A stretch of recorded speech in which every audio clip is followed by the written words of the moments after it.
அல்லாஹ்வுடைய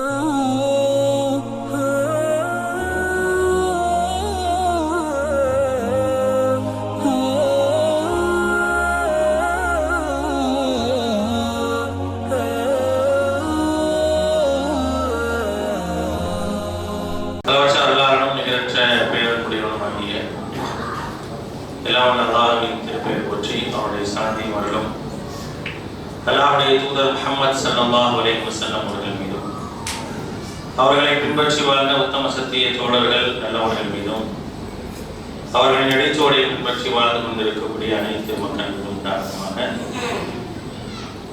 அன்பானவர்களே, அல்லாஹ்வுடைய ரமதானுடைய 2வது பத்தின் இறுதி நாளில் இருக்கிறோம். 2 பகுதியை அல்லாஹ்வுடைய அருளால் முடிக்க போற நிலையில நம்ம இருக்கிறோம்.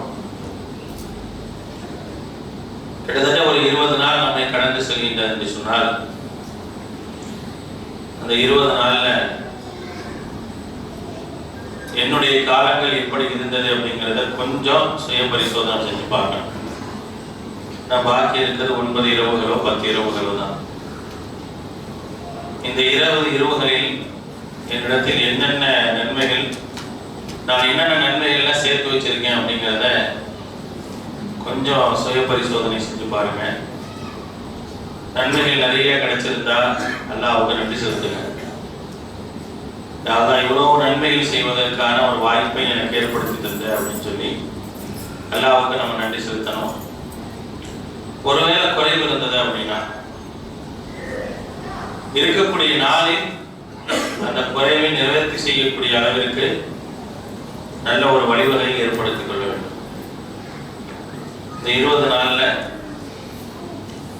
ஒருவேளை நான் குரானையே தொட்டு பார்க்கல அப்படின்ற ஒரு சூழ்நிலை இருந்துச்சு அப்படின்னா, குரானை டெய்லி ஓதணும் ரமதான்ல, அதுக்கான சூழலும் வாய்ப்பும் இல்லை அப்படின்ற மாதிரி ஃபீல் பண்ணீங்க அப்படின்னா, வரக்கூடிய 10 இரவுகள்ல குறைஞ்சது ஒரு நாளைக்கு 3 ஜுஸு என்ற விதத்திலேயாவது இந்த 10 நாட்கள்ல ஒரு தடவையாக முழுமையாக குரானை முடிக்க முயற்சி பண்ணும்.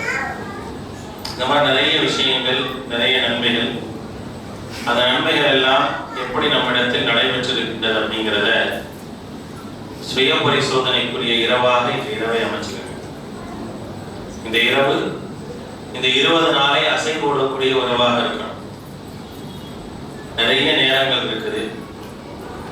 நிறைய நேரங்கள் சராசரியான நம்முடைய வாழ்க்கையினுடைய எல்லா நாட்களும் இரவை தூங்குவதற்காக கிடைக்கிறோம். இந்த நாட்களில் இரவுகளை தூங்குவதற்காக கிடைப்பதை விட நன்மைக்காக கிடைப்பதற்கான வழிகள் என்ன அப்படிங்கிறத பார்க்கணும். அப்ப நம்ம என்ன செய்யணும் அப்படின்னா, இந்த இரவுல குறிப்பிட்ட இந்த நாள் 20ஆம் இரவுல கொஞ்சம் என்னென்னலாம் என்கிட்ட இருந்திருக்கு அப்படிங்கிறத கொஞ்சம் பார்த்து சரி செஞ்சு அடுத்து வரக்கூடிய நாட்களை உயிரோட்டமாக வைப்பதற்கு என்ன முயற்சி எடுக்கணுமோ எல்லா முயற்சியும் எடுக்கணும். அல்லாஹ் அருள் புரிவானாக. அன்பானவர்களே, ஈமானின் இன்பங்கள் இன்னைக்கு 3வது நாள். நேற்று ஈமானுடைய பலன்கள் என்ன அப்படிங்கிறத நம்ம பார்த்தோம். ஒரு மனிதனத்தில் ஈமான் இருந்தால் அவர் என்னென்ன இன்பங்களை எல்லாம் அடைவார், அந்த இன்பங்களுக்கான அடையாளம் என்ன அப்படிங்கிறத மார்க்கம் சொல்லி காட்டுது. ஒரு மனிதன் ஈமானுடைய சுவையை எப்பொழுது சுவைப்பார் அப்படிங்கிறதுக்கான ஏராளமான செய்திகளை அல்லாஹ்வுடைய தூதர் ஸல்லல்லாஹு அலைஹி வஸல்லம் அவர்கள் நமக்கு சொல்லி காட்டியிருக்காங்க. அதுதான் இன்னைக்கு நம்ம பார்க்க போறோம். என்னிடத்தில் என்னுடைய ஈமான், அந்த ஈமானுடைய சுவையை நான் சுவைத்திருக்கின்றேனா அல்லது சுவைத்துக் கொண்டிருக்கின்றேனா அப்படிங்கிறது நமக்கு இன்னைக்கு தெரியும்னா நம்ம சொல்லக்கூடிய செய்தியை வச்சு என்னை நான் பரிசோதனை செஞ்சு பார்த்துக்கணும். அதான் ரொம்ப முக்கியமான விஷயம். நான் என்னை பரிசோதனை செய்வதற்காகத்தான் இன்றைக்கு நம்ம பார்க்கக்கூடிய செய்திகளை எல்லாம் நம்ம என்ன செய்யணும் அப்படின்னா கொஞ்சம் பார்க்க வேண்டி ஒரு நிலையில இருக்கிறோம். அல்லாஹ் ரப்பல் ஆலமீன் ஈமானை எப்படி வச்சிருக்கிறான் அப்படிங்கிறத முதல்ல சொல்றாங்க. முஸ்லிம்களை பொறுத்த வரைக்கும் நம்மளுடைய ஈமான் எப்படி இருக்கணும் அப்படின்னா, அல்லாஹ் சொல்வது வஸய்யனஹு ஃபீ குலூபிக்கும்ங்கறான். கொஞ்சம் நல்ல ரொம்ப அழகான ஒரு வசனம். ரெண்டு செய்தியை சொல்றான். ஈமான் அப்படிங்கிறது என்ன அப்படிங்கிறத சொல்லும் பொழுது, ஹப்பப இலைக்குமுல் ஈமான வஸய்யனஹு ஃபீ குலூபிக்கும் வகர்ரஹ இலைக்குமுல் குஃப்ர வல் ஃபுசூக வல் இஸ்யான் உலாயிக ஹுமுர் ராஷிதூன் ஃபதலம் மினல்லாஹி வ நிஅமா. சூரத்துல் ஹுஜராத்தினுடைய ஒரு வசனம் இது. சூரத்துல் ஹுஜராத்தில் இடம் வரக்கூடிய வசனம். இந்த வசனத்தில் அல்லாஹ் என்ன சொல்றானா, ஹப்பப இலைக்கும் அல் ஈமான், ஈமான் இருக்குல்ல, அந்த ஈமானை உங்களுக்கு பிரியத்திற்குரியதாக அல்லாஹ் ஆக்கியிருக்கிறான். ஈமானை பிரியத்திற்குரியதாக ஆக்கியிருக்கிறான். வஸய்யனஹு ஃபீ குலூபிக்கும், உங்களுடைய உள்ளத்தை அதனால் அலங்கரிச்சிருக்கிறான். உங்களுடைய உள்ளத்தை அதனால் அலங்கரிச்சிருக்கிறான். வகர்ரஹ இலைக்குமுல் குஃப்ர வல் ஃபுசூக வல் இஸ்யான், உங்களுக்கு இறைமறுப்பு, பாவம், வரம்பு மீறுதல் போன்ற காரியத்தை வெறுப்புக்குரியதாக ஆக்கி வச்சிருக்கான். இது அல்லாஹ் சொல்லக்கூடிய ஒரு வசனம். ஈமானை பற்றி சூரத்துல் குஜராத்தில் அல்லாஹ் சொல்லக்கூடிய ஒரு வசனங்க. இந்த வசனத்தை ரொம்ப ஆழமாக சிந்திச்சு பார்க்கணும். சரிங்களா? இதை சொல்லக்கூடிய முதல் செய்தி என்னன்னா, ஈமான் உங்களுக்கு பிரியமானது. ஈமான் உங்களுக்கு பிரியமானதுன்னா, ஈமானுடைய எல்லா காரியங்களையும், ஈமான் சம்பந்தப்பட்ட என்னென்ன விஷயங்கள் இருக்குதோ அதை எல்லாத்தையும் நான் என்ன செய்வேன் அப்படின்னா, முழுமையாக ஏற்றுக்குவேன், முழுமையாக அங்கீகரிப்பேன், முழுமையாக அதில் ஈடுபாடு காட்டுவேன். எல்லாமே என்கிட்ட இருக்கும். ஈமான் சம்பந்தமான எந்த விஷயங்கள் எனக்கு சொல்லப்பட்டாலும் என் உள்ளத்துல பெரிய மகிழ்ச்சியை தரும். ஈமான் சம்பந்தமான எந்த விஷயங்கள் சொல்லப்பட்டாலும் என்னுடைய உள்ளத்திற்கு ரொம்ப மகிழ்ச்சியை தரும். அதே போல மார்க்கத்திற்கு முரணான எந்த காரியத்தை கண்டாலும் எனக்கு வெறுப்பு வரும், கோபம் வரும், வெறுப்பு வரும். இந்த மாதிரி எல்லாம் இருக்கும் அப்படின்னு சொல்லி அல்லாஹ் ரப்பல் ஆலமீன் திருமறை குர்ஆன்ல நமக்கு சொல்லி காட்டுறாங்க. இந்த வசனத்தை ஒவ்வொன்றா நம்ம பார்க்கணும். ஈமான் உங்களுக்கு பிரியமானது. ஈமான் உங்களுக்கு பிரியமானது அப்படின்னா, எதையெல்லாம் அல்லாஹ் ரப்பல் ஆலமீன் ஏற்றுக்கொள்ள சொல்லி இருக்கிறானோ அதையெல்லாம் அன்போடு நேசத்தோடு ஏற்றுக்கணும். புரியுதா? அல்லாஹ் எப்படி நேசிக்கணும்? அல்லாஹ்வை நான் பிரியப்பட்டு நேசிக்கணும். அல்லாஹ் நேசிக்கணும். எப்படி நேசிக்கணும்? பிரியப்பட்டு நேசிக்கணும். பிரியப்பட்டு அல்லாஹ்வை நேசிக்கிறது சாதாரண விஷயம் கிடையாது. உலகத்திலேயே அல்லாஹ் நிறைய பேர் நேசிச்சிருக்கிறாங்க. அல்லாஹ் ரொம்ப பிரியப்பட்டு நேசித்தவர்களாக அடையாளம் காட்டப்படுவர்கள் ஒருத்தர் அன்னை கதீஜா ரலியல்லாஹு அன்ஹா.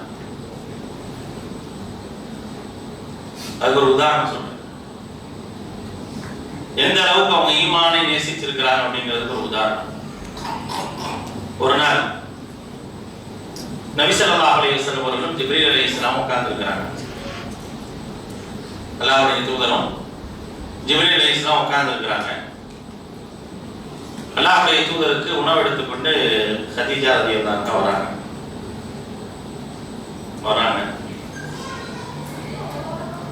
ஜிப்ரீல் அலைஹிஸ்ஸலாம் சொல்றாங்க, ரொம்ப அழகான ஒரு வார்த்தை. என்ன, எப்படி ஒரு மனுஷியாக இருந்தா அப்படி ஒரு வார்த்தையை அல்லாஹ் சொல்லியிருப்பான்னு யோசிச்சு பார்க்கணும். இதோ கதீஜா வருகிறார், அல்லாஹ்வுடைய தூதர்கிட்ட சொல்றாங்க. கதீஜா ரலியல்லாஹு அன்ஹா அவர்கள் அல்லாஹ்வுடைய தூதருக்கு தெரியாம இல்லை, நீங்க கவனிக்க வேண்டிய விஷயம் தான். இதோ கதீஜா உங்க இடத்தில் வருகிறார், அவர்கிட்ட நீங்க என்ன சொல்லணும் அப்படின்னா, அவருக்கு அல்லாஹ் சலாம் சொன்னா அப்படிங்கிற செய்தியை நீங்க சொல்லுங்க. அல்லாஹ்வுடைய சலாத்தையும் பிறகு நான் சலாம் சொன்னேங்கிற அந்த விஷயத்தை என்ன செய்யுங்க, நீங்க ஹதீஜாவுக்கு சொல்லுங்க அப்படின்னு சொல்லி ஜிப்ரீல் அலைஹிஸ்ஸலாம் சொல்றாங்க. ஜிப்ரீல் அலைஹிஸ்ஸலாம் இந்த வார்த்தையை சொல்றாங்க. யோசிச்சு பாருங்களேன், எவ்வளவு பெரிய ஒரு வாய்ப்பு. படைத்த ரப்பு ஒரு மனிதனுடைய பெயரை சொல்றான் அப்படிங்கிறது ஆச்சரியமான விஷயம். அதுலயும் அந்த அம்மாவை, அந்த அம்மாவுக்கு அல்லாஹ் ரப்புல் ஆலமீன் சலாம் சொல்லி விடுறான் அப்படின்னா அந்த அம்மா என்ன செஞ்சாங்க? அவங்க செஞ்சது என்ன? நேசிச்சாங்க. அவருடைய உள்ளத்தில் ஈமான் நேசத்திற்குரியதாக இருந்தது. நேசத்திற்குரியதாக இருந்தது. அந்த நேசத்துடைய வெளிப்பாடுதான் அல்லாஹ் சொல்லிவிடக்கூடிய அந்த சலாம். யாருக்கு கிடைக்கும்? அவங்க அந்த நேசத்துடைய அடையாளம் என்ன தெரியுமா? நேசத்துடைய அடையாளம் ஹப்பப இலைக்குமுல் ஈமான் அப்படிங்கிற அந்த நேசத்துடைய அடையாளம் என்ன அப்படின்னா, அல்லாஹ்வுடைய தூதர் ஸல்லல்லாஹு அலைஹி வஸல்லம் அவர்களுக்கு வஹி வந்துருச்சு. இறை தூதராக அறிவிக்கப்பட்டாச்சு. இறை தூதராக அறிவிக்கப்பட்ட அந்த நாளில் இருந்து இந்த அம்மா மௌத்தா போற வரைக்கும் இறை தூதராக இருக்கக்கூடிய என்னுடைய கணவர் அல்லாஹ் என்ன பணியை கொடுத்தானோ அந்த பணியை நல்லபடியா செஞ்சிடணுங்கிற கவலை அந்த அம்மாவுக்கு நிறைய இருந்துச்சு. எப்படி தேர்ந்தெடுத்திருக்கிறோம்? ரப்புடைய தேர்ந்தெடுப்பு அப்படிங்கிறது சாதாரணமானது இல்லை. அல்லாஹ் ரப்புல் ஆலமீன் அந்த இடத்துல ஏன் அவங்கள வைக்கிறான் அப்படிங்கிறத நம்ம யோசிக்கணும். உங்களுக்கு அதான் கவலை. முதல் தடவை வராங்க நபி ஸல்லல்லாஹு அலைஹி வஸல்லம், அல்லாஹ்வுடைய தூதர் ஸல்லல்லாஹு அலைஹி வஸல்லம் அவர்கள் தஸ்தீரூனி வராங்க, பதட்டத்தோட வராங்க. அந்த நாளுக்கு முன்னால் 3 வருட காலம் ஹிரா குகையில இருந்தாங்க. பல நாள் அல்லாஹ்வுடைய தூதர் வீட்டுக்கு வருவாங்க, பல நாட்கள் இவங்க அல்லாஹ்வுடைய தூதர்கிட்ட போவாங்க. பல பணியாட்களை வச்சிருந்தாங்க. நம்ம பல பணியாட்கள் இருந்தாங்க. அவங்கள்ட்ட எந்த வேலையும் சொல்ல மாட்டாங்க. தன்னுடைய கணவருக்காக இவங்களே என்ன செய்வாங்கன்னா, கட்டுச்சாரத்தை எடுத்துட்டு அந்த கரடுமுரடான பாதையில நடந்து போய் நபி ஸல்லல்லாஹு அலைஹி வஸல்லம் கொடுத்துட்டு வருவாங்க. ஹிரா குகையில நேசம், கணவன் மீது வைத்திருந்த நேசம். ஒரு பதட்டத்தோட வராங்க. தஸ்தீரூனிங்கிறாங்க.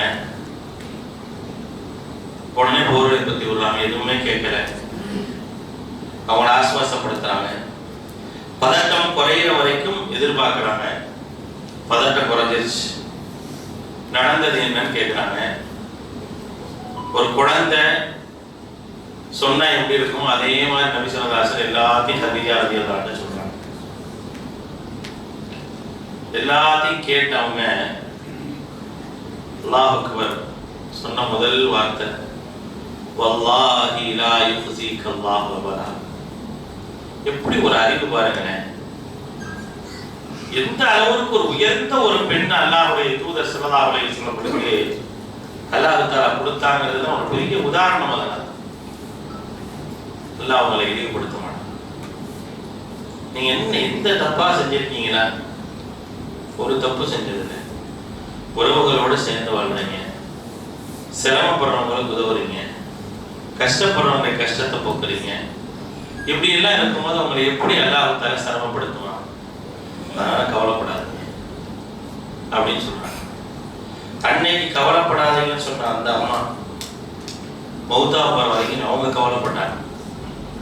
எப்படியாவது இவங்களுக்கு இந்த பணியை செஞ்சிடணும். இவர் தூதராக இருப்பார் அப்படிங்கிறதுக்காக இது சம்பந்தமா யாரெல்லாம் இருப்பாங்களோ அவங்கள போய் சந்திக்கிறாங்க, பேசுறாங்க, வராங்க. அதெல்லாம் ஒரு விஷயம். நபிகள் நாயகம் ஸல்லல்லாஹு அலைஹி வஸல்லம் சொல்றாங்க, கதீஜா ரலியல்லாஹு அன்ஹா பத்தி, நாளை மறுமை நாளில் ஒரே ஒரு முத்தால் ஒரு மாளிகை கட்டப்படும். ஒரே ஒரு முத்துல ஒரு மாளிகை. அந்த மாளிகை யாருக்கு அப்படின்னா கதீஜாவுக்கான மாளிகை. அது ஒரே ஒரு முத்துல மாளிகை. அந்த மாளிகைக்கு பேர் கவலை இல்லா மாளிகை. ஈமானுடைய நேசத்தின் அடையாளம் பாருங்க.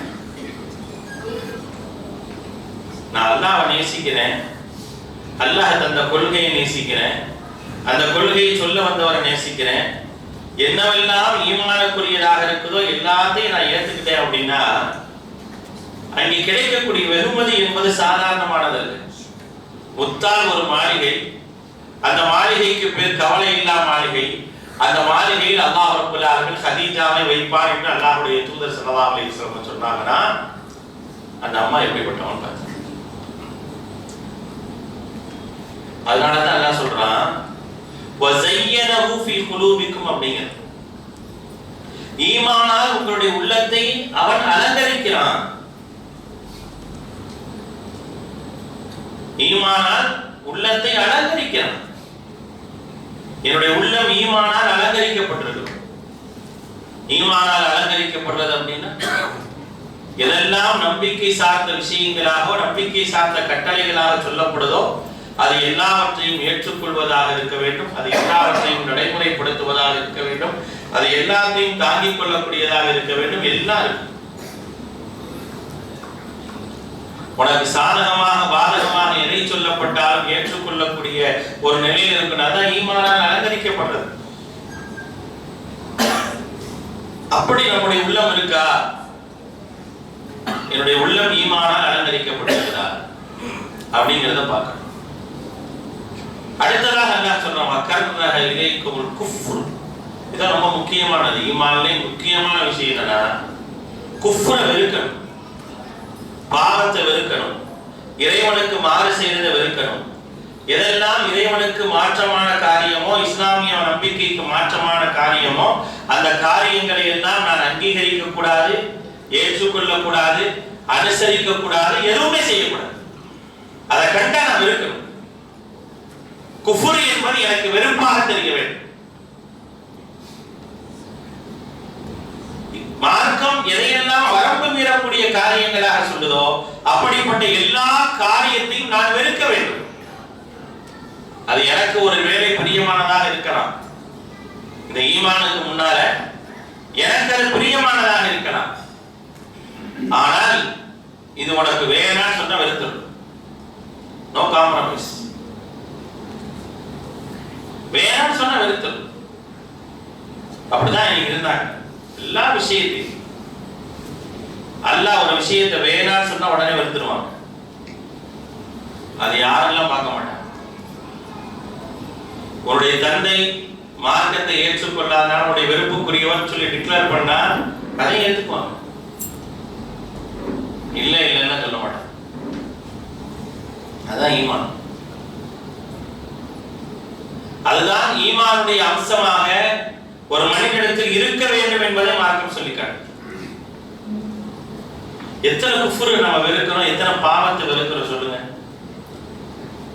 நம்ம வீட்டுல உட்கார்ந்து டிவி பார்க்கும்போது எத்தனையோ குஃப்ரான காட்சிகளை கூட என்னை நான் கடந்து செல்லக்கூடியவனாக இருக்கேன். அந்த குஃப்ரை கண்டு எனக்கு எந்த விதமான விருப்பம் வரல. என் குடும்பத்தில் உள்ள எல்லாரும் பார்க்கறாங்க, எனக்கு அது விருப்பம் வர மாட்டேங்குது. அந்த குஃப்ர்ல என்ன காட்டப்படுது? குஃப்ரால் தான் ஒரு சாதிப்பு நடப்பதாக காட்டப்படுது. அவன் நடிக்கிறான் அதெல்லாம் தாண்டி அதை ஏற்றுக்கொள்ளக்கூடிய மனநிலை உள்ளவங்க எத்தனை பேர் இருக்காங்க? அதையெல்லாம் பார்த்தா நான் கொந்தளிக்கிறேனா, அல்லது எனக்கு வெறுப்பு வருதா, கோபம் வருதா, ரோஷம் வருதா? யோசிச்சு பாருங்க. குஃப்ருடைய வெறுப்பு என்பது ஒரு முஸ்லிமுடைய உள்ளத்துல ஆழமாக பதிஞ்சிருக்கும். அப்படி பதியலன்னா எனக்கு என்ன கிடைக்காதுன்னா ஈமான் என்பது எனக்கு சரியா இருக்காது. குஃப்ரை வெறுக்கணும். ஒரு முறை அபூபக்கர் சித்திக் ரலியல்லாஹு அன்ஹுடைய மகன் இஸ்லாத்துக்கு வந்த பிறகு தந்தை இடத்துல உட்கார்ந்து பேசிட்டு இருக்கிறார். அத்தா மகனும் பேசுறாங்க. பேசும் பேசும்போது பதில் சம்பந்தமான செய்திகளை சொல்றாங்க, பதில் போர் சம்பந்தமாக பேசிட்டு இருக்காங்க. அப்ப பாப்பாட்ட சொல்றாரு, என்னுடைய தந்தையே பதில் போர்க்களத்தில் என்னுடைய வாளுக்கு கீழாக உடைய தலை பல முறை வந்தது. மகன் சொல்றார், என்னுடைய தந்தை அப்படிங்கிறதுக்காக நான் அதை கடந்து போயிட்டேன் அப்படிங்கிற. அப்படியா, எவ்வளவு என் மேல ஒரு பாசம் வச்சிருக்க பாரு, உன்னைய மாதிரி ஒரு பிள்ளை கிடைக்க நான் தவம் பண்ணியிருக்கணும், எதுவுமே சொல்லலை. திருப்பி ஒரு அழகான பதில் சொன்ன அபூபக்கர் சித்திக் இருந்தாலும், என்னுடைய வாளுக்கு கீழாக உன்னுடைய தலை ஒரு முறை கூட வரவில்லை, வந்திருந்தால் உன்னை வீழ்த்தி இருப்பேன். அதான் குஃப்ரை விருத்தல். மகன் என்பதை விட மகனுடைய கொள்கை என்னன்னு தான் பார்க்கிறேன்.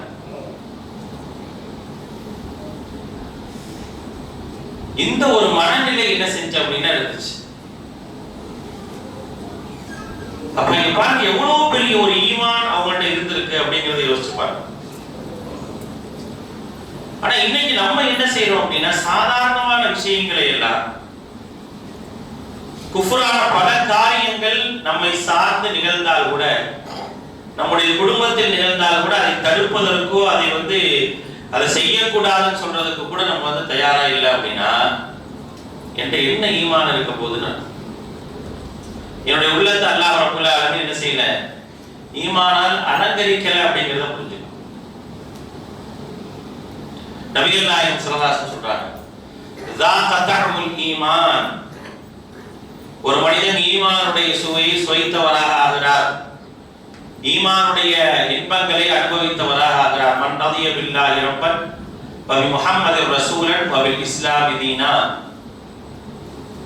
எவர் ஒருவர் தன்னுடைய இறைவன் அல்லாஹ் என்பதில் முழுமையாக திருப்தி கொள்கிறாரோ, முஹம்மது என்ற நபர் தன்னுடைய இறை தூதர் என்பதில் ஸல்லல்லாஹு அலைஹி வஸல்லம் யார் முழுமையாக திருப்தி கொள்கின்றாரோ, ஏற்றுக்கொண்டு பொருந்திக் கொள்கின்றாரோ, இஸ்லாமிய கோட்பாடும் இஸ்லாமிய கொள்கை மட்டுமே சரியானது என்பதில் எவர் முழுமையாக திருப்தி கொள்கின்றாரோ, அவர் தான் என்ன செஞ்சார்னா ஈமானுடைய சுவையை சுவைத்தவராகிறார். அப்ப நான் அல்லாஹ்வை திருப்தி கொண்டேன் அப்படின்னா, அல்லாஹ் சொல்லக்கூடிய எந்த விஷயமா இருந்தாலும் சரி, அது ஏவலாக இருக்கட்டும் விளக்கமாக இருக்கட்டும், ஏவல் விளக்கல்கள் எந்த காரியமாக இருந்தாலும் நான் என்ன செய்யணும், அப்படியே ஏத்துக்கணும். அதுல காரண காரணிகளை நான் தேடவே கூடாது. அதான் அல்லாஹ்வை பொருந்திக்கிறதுக்கான அடையாளம். அல்லாஹ்வை பொருந்திக்கிறதுக்கான அடையாளம் அதுதான். அதை சொன்ன அடுத்த மாத்திரத்தில் புரிந்து கொள்ளணும், யோசிக்கலாம் கூடாது. நான் ஒரு செய்தி சொன்னேன் உங்களுக்கு, நூஹ் அலைஹிஸ்ஸலாத்தை பத்தி சொல்லும் பொழுது, நூஹ் அலைஹிஸ்ஸலாத்துக்கு அல்லாஹ் சொல்றான், இன்னஹு லைஸ மின் அஹ்லி இன்னஹு அமலுன் கைரு சாலிஹ், அவங்க பையனே இல்லை, அவனோட குடும்பத்தை சார்ந்தவனே இல்லை, எந்த நல்லறமும் செய்யல, அதனால உங்களுக்கு அறியா விஷயத்திலிருந்து எந்த கேள்வியும் கேட்காதீங்க. உடனே என்ன செஞ்சாருன்னா, அல்லாஹ்ட்ட பாதுகாப்பு தெரிவித்து தன்னுடைய மகன் தன்னை சார்ந்தவன் இல்லைன்னு அல்லாஹ் சொல்லிட்டான், தூக்கி போட்டார். ஏன்னா அவர் அல்லாஹ்வை திருப்தி கொண்டவர், அல்லாஹ்வை தன்னுடைய இறைவனாக திருப்தி கொண்டதன் காரணமாக உடனே தூக்கி போட்டார். யோசனையில அவருக்கு வரவே இல்லை. என்னடா இப்படி சொல்றானே, அது சாவர நேரத்துல என் மகன் சாவ கிடக்குறான், மூழ்கடிக்க போறானே, அப்ப அல்லாஹ் சொல்றானே அப்படின்னு இல்லை. அவங்க யாரையும் விட்டு வைக்காத, இன்னக இன்ததருஹும் யுதில்லு இபாதக், அடுத்து சொல்றாரு அவர், அடுத்து சொல்றாரு, இன்னக இன்ததருஹும் யுதில்லு இபாதக வலா யலிது இல்லா ஃபாஜிரன் கஃபாரன்,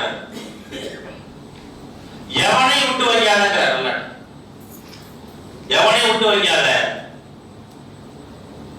எவனையாவது விட்டு வச்சனா திருப்பி பாவத்தை செஞ்சு பாவிகள் உருவாக்குவதற்கான வேலையை பார்த்தா எவனை விட்டு வைக்காதங்கிற. ஒரு நொடி பொழுதில் மாற்றம். ஏன்னா அல்லாஹ்வை ஏற்றுக்கிட்டனால, ஏற்றுக்கொண்டது மட்டுமல்ல அல்லாஹ்வை திருப்தி கொண்டார். நான் அல்லாஹ்வை ஏற்றுக்கொள்றது அப்படிங்கிறது எப்படி இருக்கணும் தெரியுமாங்க? நேசத்தின் அடிப்படையில் இருக்கணும். அல்லாஹ்வை நேசித்து நம்பிக்கை கொள்ளணும். நம்பிக்கை கொள்றதுன்னு இல்லை, அல்லாஹ்வை நேசித்து நம்பிக்கை கொள்ளணும். எப்படி நேசிக்கணும்? சலாசுன் மன் குன்ன ஃபீஹி வஜத ஹலாவத்துல் ஈமான். அல்லாஹ்வுடைய தூதர் ஸல்லல்லாஹு அலைஹி வஸல்லம் மூன்று விஷயங்கள் யாரிடத்தில் இருக்கின்றதோ அவர் ஈமானுடைய இன்பத்தை, ஈமானுடைய சுவையை சுவைத்தவராக ஆகிறார். முதலாவது விஷயம் என்ன? ஐயகூன் அல்லாஹ் வ ரசூல், அல்லாஹ்வும் அல்லாஹ்வுடைய தூதரும் அஹப்ப இலைஹி மிம்மா சிவாஹுமா, உலகத்தில் உள்ள எல்லாவற்றையும் விட, எல்லாரையும் விட அல்லாஹ்வும் அல்லாஹ்வுடைய தூதரும் அவனுக்கு நேசத்திற்குரியவராக இருக்கணும். நேசத்திற்குரியவராக இருக்கணும். உலகத்தில் உள்ள எல்லாத்தையும் விட. இதுக்காக இதான், அதுக்காக இதான் கிடையாது. எதுவாக இருந்தாலும் அல்லாஹ்னா இது எல்லாத்தையும் நான் தூக்கி போட்டுறேன். அந்த மனநிலை வந்தாதான் ஒரு மனிதன் ஈமானுடைய சுவையை சுவைத்தவராக ஆவார். ஈமானுடைய சுவையை சுவைத்தவராக ஆகிறார். அப்ப பிரியம் என்பது, நேசம் என்பது என்ன? ஒரு உதாரணத்துக்கு மனுஷன் எடுத்துங்களேன். ஒரு காலம் வரைக்கும் பெற்றோர்கள் ரொம்ப பாசமா இருப்பான். ஒரு காலம் வரைக்கும் மனைவி மேல ரொம்ப பாசமா இருப்பான், மனைவி கணவன் மேல ரொம்ப பாசமா இருப்பாங்க. ஒரு காலம் வரைக்கும் புள்ளனை மேல பாசமா இருப்பாங்க. ஒரு காலத்துல பேரன் பேத்தி மேல பாசம் மாறிக்கிட்டே இருக்கும். அந்த பாசம் மாறும் போது முதல்ல உள்ளவங்க மேல உள்ள பாசம் இருக்கும், ஆனா அந்த கடைசியா உள்ளவங்க மேல இருக்கக்கூடிய அலாதி பிரியம் அங்கே உள்ளவங்க மேல இருக்கு. இது நம்மளுடைய மனநிலையில் ஏற்படக்கூடிய மாற்றம். ஆனா இந்த மாதிரி மாற்றம் வந்து அல்லாஹ்ட்ட ஏற்படவே கூடாது. இந்த மாதிரியான மாற்றம் ரப்பிட்ட வரவே கூடாது. இது எல்லாவற்றையும் விட எந்த காலத்திலும் எந்த சூழ்நிலையிலும் அல்லாஹ் எனக்கு மிக நேசமானவன். அவனுடைய நேசத்திற்கு நான் எந்த விலையும் கொடுக்க தயார். அது என் உடலாக இருந்தாலும், உயிராக இருந்தாலும், பொருளாக இருந்தாலும், எதுவாக இருந்தாலும் அல்லாஹ்வுக்காக. ஏன்னா அல்லாஹ்வை நான் நேசிக்கிறேன். அபூபக்கர் சித்திக் ரலியல்லாஹு அன்ஹு தபூக் போர்ல கேக்குறாங்க, அபூபக்கர் என்ன கொண்டு வந்தீங்க? என் வீட்டுல அல்லாஹ்வையும் அல்லாஹ்வுடைய தூதரை வச்சு எல்லாத்தையும் கொண்டு வந்தேன். என் வீட்டுல இருக்கிறது அவங்கதான், அவங்கதான் எல்லாத்தையும் நான் கொண்டு வந்துட்டேன் அப்படிங்கிறாங்க. அப்ப அவர்களை தவிர நேசத்துக்குரியவராக எதுவுமே என்கிட்ட இல்லை. என்கிட்ட இருக்கக்கூடிய எந்த ஒரு சொத்தோ, எந்த ஒரு பொருளோ, எந்த ஒரு பணமோ, எந்த ஒரு தீனாரோ, எந்த ஒரு திருகமோ எதுவுமே எனக்கு நேசத்திற்குரியதாக இருக்கு. அதனால நான் எல்லாத்தையும் கொண்டு வந்தேன். அப்படி ஒரு நேசம் இருக்குதா? இருந்தா நீங்க என்ன செய்றீங்க? ஈமானுடைய இன்பத்தை அனுபவிக்கிறீங்க. அந்த நேசம் இருந்தா என்ன ஆகும்? அப்படி ஒரு நேசத்தை நான் எடுத்துக்கொண்டேனால் என்ன ஆகும் தெரியுமா? நான் ரொம்ப அல்லாஹ்வை நெருங்கிடுவேன். அல்லாஹ்வை ரொம்ப நெருங்கிடுவேன். அவனை நெருங்குவதற்கான என்னென்ன செயல்கள் இருக்கோ எல்லாமே என்கிட்ட வந்துடும். கடமையான வணக்கங்கள், உபரியான வணக்கங்கள், அதிகமாக அல்லாஹ்வை நினைவு கூறக்கூடிய சூழல்கள், நாவு, உள்ளம், செயல், சூழல் எல்லாமே அல்லாஹ் அப்படிங்கிற அந்த சிந்தனையோட என்னுடைய வாழ்க்கையில் இருக்கும். சொல், செயல், என்னுடைய உள்ளம், என்னுடைய சூழல்கள் எல்லாமே அல்லாஹ் அல்லாஹ்னு.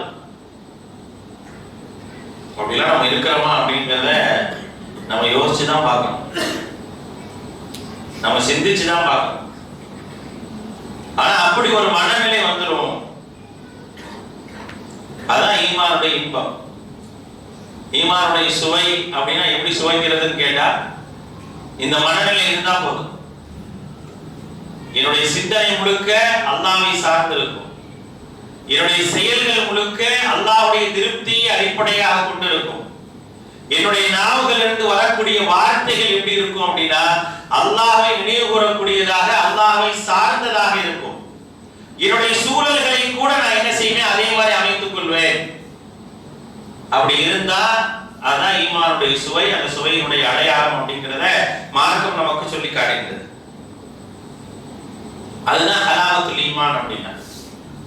ஈமானுடைய சுவையை சுவைத்தவராக ஆகிறார். ஒரு நொடி பொழுதில் மாற்றம் வந்துடணும். நொடி பொழுதுல ரொம்ப நேரம் ஆகக்கூடாது, அடுத்த செகண்ட்ல ஒரு மாற்றம் என்னிடத்தில் வரணும். நேசத்தின் அடிப்படையிலான மாற்றம். நம்மளாம் தெரிஞ்சு அதிகமாக கேள்விப்பட்ட ஒரு செய்தி தான். உபர் கத்தாப் ரலியல்லாஹு அன்ஹு சொல்றாங்க, யா ரசூலல்லாஹ் லா அன்த அஹப்ப இலைய மின் குல்லி ஷைஇன் இல்லா நஃப்ஸி. என் உயிருக்கு அடுத்தபடியாக உலகத்தில் உள்ள எல்லாத்தையும் விட உங்களை நான் நேசிக்கிறேன். உயிரை விட்டுறேன், நீங்களா உயிரானா எனக்கு உயிர் தான் பெருசுக்கிறேன். அப்படிதான் சொல்றாரு. அந்த வார்த்தையை அப்படிதான் என்ன செய்யறாரு, யா ரசூலல்லாஹ் லா அன்த அஹப்ப இலைய மின் குல்லி ஷை. என்னை பொறுத்தவரைக்கும் உலகத்தில் உள்ள எல்லாத்தையும் விட, எல்லாரையும் விட நீங்கள் பிரியத்திற்குரியவர்கள். இல்லா நஃப்ஸி, என் உயிரை தவிர, என் உயிருக்கு அடுத்தபடியாக உங்களை நான் வச்சிருக்கிறேன் அப்படிங்கிறார். ஃபகால நபி ஸல்லல்லாஹு அலைஹி வஸல்லம், நபி ஸல்லல்லாஹு அலைஹி வஸல்லம் சொல்றாங்க, அப்படியா, அப்படின்னா நீங்க ஈமான் கொண்டவரா ஆகலையே அப்படிங்கிறாங்க. லா, அப்படி இருக்காதீங்க உமரே, லா அப்படி இருக்காதீங்க. வல்லதி நஃப்ஸி பியதிஹி, என்னுடைய உயிர் எவன் கைவசம் இருக்கின்றது அவன் மீது சத்தியமாக, ஹத்தா அகூனு அஹப்ப இலைக மின் நஃப்ஸிக், நான் எப்படி இருக்கணும்னா உங்க உயிரை விட நான் தான் உங்களிடத்தில் நேசத்திற்குரியவனாக இருக்கணும்,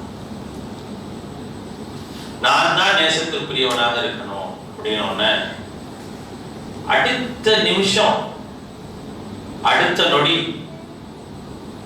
என் உயிரை விட உங்களை நான் அதிகமாக நேசிக்கிறேன்